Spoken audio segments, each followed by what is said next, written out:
Hello, guys, welcome back to our daily current affair channel. I hope you all are doing well and must be preparing for the upcoming exams. Now, we will start the current affair of 23rd January 2026. Our first question is: what is the main objective of Military Quantum Mission Policy Framework? जो military quantum mission policy framework है इसका मुख्य उद्देश्य क्या है? Options are: option A promote private sector investment in defence, option number B integrate quantum technology into India's spy services, option number C regulate civilian use of quantum computing, या option number D establish an independent defence research university. What was the correct answer? Our right answer is option number B is the correct answer. ये जो integrate करना है quantum technology को India की tri services के अंदर. ये जो मिलिट्री क्वांटम मिशन जो है ये तीनों ही सेनाओं के बीच एकीकरण दिखा रहा है और तकनीकी श्रेष्ठता को दिखाता है. ठीक है, और जो ये इसके 4 पिलर्स हैं वो कौन कौन से हैं? एक तो आपका क्वांटम कम्युनिकेशन, कंप्यूटिंग, सेंसिंग और मेट्रोलॉजी और क्वांटम सामग्री. ठीक है. इसका लक्ष्य क्या है कि जो युद्ध के मैदान में जो रणनीतिक बढ़त है जिसे आप स्ट्रेटेजिक डेटरेंस के नाम से जानते हैं, उसको देखना और रक्षा में आधुनिकरण का यूज़ करना. और ये जो इसका दृष्टिकोण क्या माना जाता है कि सिविल मिलिट्री सहयोग को बढ़ावा देगी. ठीक है. Next question number second: which Indian badminton player, Olympic bronze medallist and Padma Bhushan awardee retired in January 2026? कौन सी भारतीय बैडमिंटन प्लेयर हैं जो कि ओलंपिक ब्रॉन्ज मेडलिस्ट भी हैं और पद्म भूषण अवार्डी भी हैं? ये रिटायर हो चुकी हैं अंतर्राष्ट्रीय रूप से बैडमिंटन से जनवरी 2026 में. Options are: option A PV Sindhu, option B Saina Nehwal, option number C Jwala Gutta, या option number D Ashwini Ponnappa. What was the correct answer? Our right answer is option number B is the correct answer. ये साइना नेहवाल हैं जो अंतर्राष्ट्रीय रूप से बैडमिंटन से संन्यास ले चुकी हैं. ठीक है. और ये किस स्टेट से बिलोंग करती हैं? तो स्टेट कौन सा है इनका? हरियाणा में से बिलोंग करती है. हरियाणा में कहाँ? हिसार से. ये हमारी साइना नेहवाल जी हैं. इनका और क्या उपलब्धियां हैं तो हम ये देख लें इसमें. ये लंदन ओलंपिक जो कि 2012 में हुए थे, यहाँ से इनको ब्रॉन्ज मेडल मिला था और राष्ट्रमंडल खेलों में इन्होंने बहुत से गोल्ड मेडल जीते हैं. 2016 में इनको पद्म भूषण भी मिला. और ये एक प्रेरणा के रूप में काम करती हैं, महिलाओं के लिए एक ट्रेल ब्लेजर का रूप में ये उभरती हैं और समर्पण और संघर्ष की मिसाल के रूप में काम करती हैं. Next question number 3: ECI net launch in January 2026 is best describe as. ये जो ECI नेट लॉन्च किया गया है जनवरी 2026 में, ये क्या है? Options are: option A a mobile app only for voter registration, option number B a one stop digital platform for all electoral services, option number C a portal for election result forecasting, option number D a cyber security framework for EVMs. Our right answer is option number B is the correct answer. ये एक one stop digital platform है जहाँ पर electoral से related जितनी भी services हैं सब एक ही जगह इंटीग्रेट करके प्रोवाइड कर दी गई हैं. ये जो ECI नेट है इसका जो वन स्टॉप डिजिटल प्लेटफॉर्म जो है इसका चुनाव आयोग के द्वारा शुभारंभ किया गया है. 40 से अधिक ऐप एक ही पोर्टल पर आपको मिल जाएंगे, 22 भाषाओं में मिल जाएंगे. और इसमें मतदाता रजिस्ट्रेशन से लेके जो आपकी ग्रीवेंसेस हैं, शिकायतें हैं, सब नोट करवा सकते हैं एक ही मंच पर. इसकी ट्रांसपेरेंसी की अगर बात करते हैं तो 2025 में बिहार विधानसभा के जो चुनाव हुए उसके सफल बीटा परीक्षण के बाद इसे पूरी तरीके से लॉन्च किया गया है. Next question number 4: who will be the chief guest at India 77th Republic day celebration on 26 जनवरी 2026? 26 जनवरी 2026 पर जो कि हम 77th नंबर का रिपब्लिक डे मना रहे हैं, इस पे चीफ गेस्ट कौन है? Option A Emmanuel Macron, option B Prabowo Subianto, option number C Ursula von der Leyen और Antonio Costa, option number D Anthony Albanese. What was the correct answer? Our right answer is option number C is the correct answer. ये European Union के commission के और council के जो हैं president आ रहे हैं. ठीक है. तो कौन से यूरोपियन यूनियन के प्रेसिडेंट हैं ठीक है, ये तो आपकी कमीशन से हैं और ये हमारे काउंसिल से हैं, Antonio Costa and Ursula von der Leyen.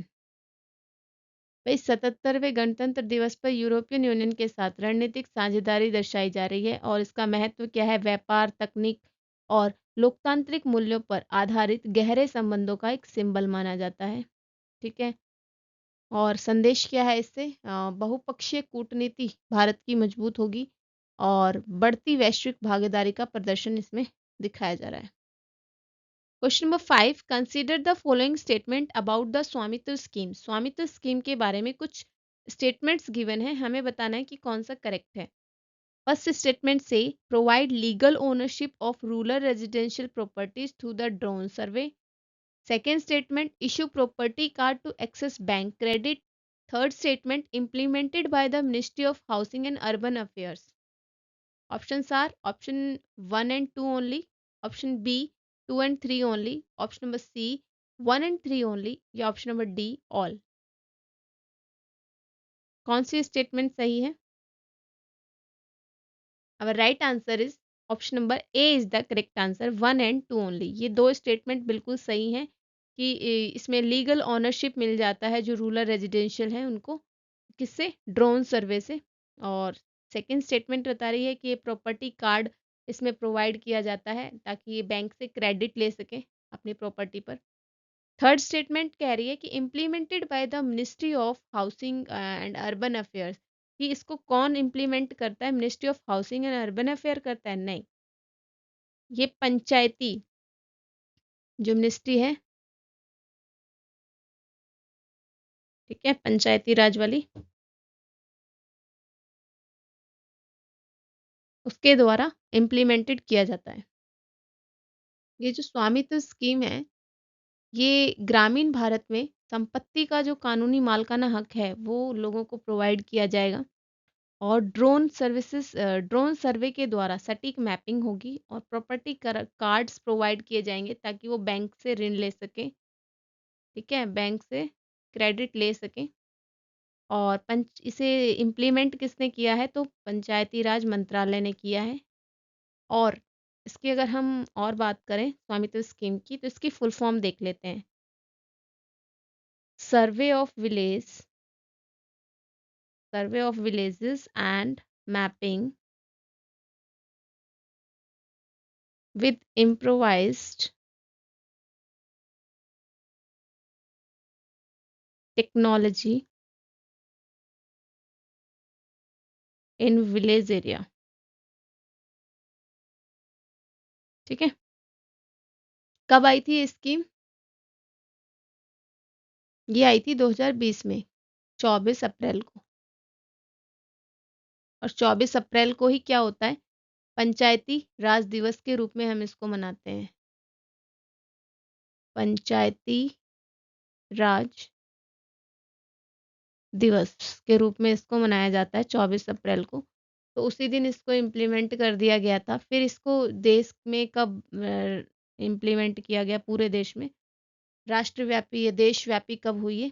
तो ये 2021 में राष्ट्रव्यापी कर दी गई। अरे आई 2020 में थी। Question number 6, India's national power transmission network crossed which length of transmission line in January 2026। जनवरी 2026 में भारत के विद्युत ट्रांसमिशन नेटवर्क में कितने सर्किट किलोमीटर पार किए गए हैं? Option are, option A 3 lakh circuit kilometre, option B 4 lakh circuit kilometre, option number C 5 lakh circuit kilometres, option number D 6 lakh circuit kilometres. Right answer is option number C is the correct answer. 5 lakh circuit kilometres इसने पार कर लिए हैं। इसके विकास, इसके development के रूप में अगर हम देखें तो अप्रैल 2014 के बाद इसमें 71.6% की भारी वृद्धि हुई है और इसका भविष्य में फ्यूचर देखें तो 2030 तक 500 गीगावाट जो नॉन फॉसिल एनर्जी है उसकी तरफ लक्ष्य है हमारा। Question number 7, which organisation handed over mobile stroke unit to Assam to improve stroke care in remote areas. ग्रामीण और दूर दराज क्षेत्रों में स्ट्रोक देखभाल सुधारने के लिए असम को मोबाइल स्ट्रोक यूनिट्स किसने सौंपे हैं? Options are option A National Health Authority, option number B Indian Council of Medical Research, option number C National Institute of Mental Health and Neuro Sciences, या option number D World Health Organization. किसने दिए हैं ये असम को? अब right answer is option number B is the correct answer. ये ICMR ने दिए हैं, जिसे आप Indian Council of Medical Research के नाम से जानते हैं। भाई जो मोबाइल स्ट्रोक यूनिट्स हैं, ये आईसीएमआर ने असम को प्रोवाइड की हैं, और इसमें होगा क्या, ये चलता फिरता अस्पताल ही है, और इसमें समय की बचत जो है वो 24 घंटे से घटाकर 2 घंटे की गई है, और जीवन रक्षा जो है उसमें मृत्यु दर में 1/3 की कमी और विकलांगता में 8 गुना की कमी हो जाएगी। सुविधाएं क्या क्या हैं इसके अंदर? सीटी स्कैनर है, टेली कंसल्टेशन है, और क्लॉट बस्टिंग जो दवाएं हैं वो दुर्गम स्थानों तक उपलब्ध करवाई जाएंगी। Next question number 8, which GI tag traditional dairy product from Jammu and Kashmir is being upscaled under the ODOP for wider use? Jammu Kashmir का कौन सा जीआई टैग पारंपरिक डेयरी उत्पाद ओडीओपी के तहत बड़े पैमाने पर उपयोग के लिए तैयार किया जा रहा है? Option are option A churpi, option number B kaladi, option number C sandesh, या ऑप्शन नंबर डी मिष्टी दोई। इसे अपस्केल करने की बात की गई है। अब right answer is option number B is the correct answer, kaladi. ठीक है, ये ओडीओपी क्या है? One district one product. ठीक है, तो ये कलाड़ी को अपस्केल करने की बात की गई है। ये जो कलाड़ी नामक आपका प्रोडक्ट है, ये उधमपुर डिस्ट्रिक्ट के अंदर जम्मू एंड कश्मीर के अंदर फेमस है, और सीएसआई या प्रयोगशालाओं के द्वारा इसे अपस्केलिंग करने की बात की गई है।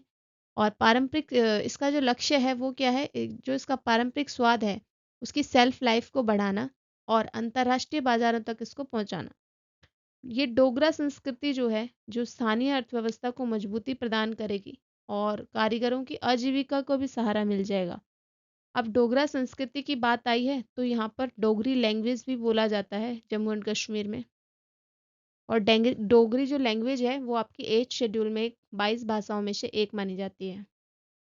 8 शेड्यूल के अंदर जो 22 भाषाएं हैं उनमें से एक लैंग्वेज डोगरी भी है।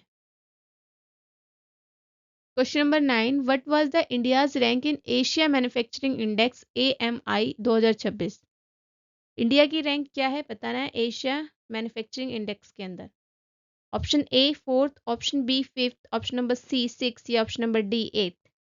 अब right answer is option number C is the correct answer. India की रैंक 6 नंबर पे है। ठीक है, तो फर्स्ट नंबर पे चाइना है, सेकंड पे ताइवान है, और थर्ड पे वियतनाम है। ये जो इंडिया की रैंक आई है 6 नंबर पे आया है इंडिया इसमें मैन्युफैक्चरिंग में। तो ये 11 कंट्रीज में से दी गई है, और इसके मापदंड के रूप में अगर हम देखें तो बुनियादी ढांचा, श्रम, नवाचार, आपूर्ति श्रृंखला, ऐसे ही 8 स्तंभ है। ठीक है, और इससे होगा क्या, भारत की विनिर्माण क्षमता में सुधार होगा।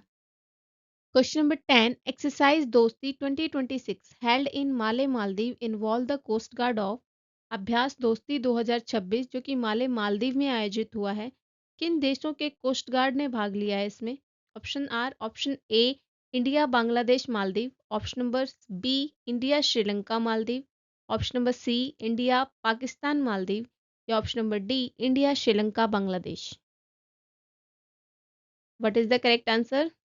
Our right answer is option number B is the correct answer. India, Sri Lanka, Maldives, ये तीनों कंट्रीज के कोस्ट गार्ड इसमें शामिल है।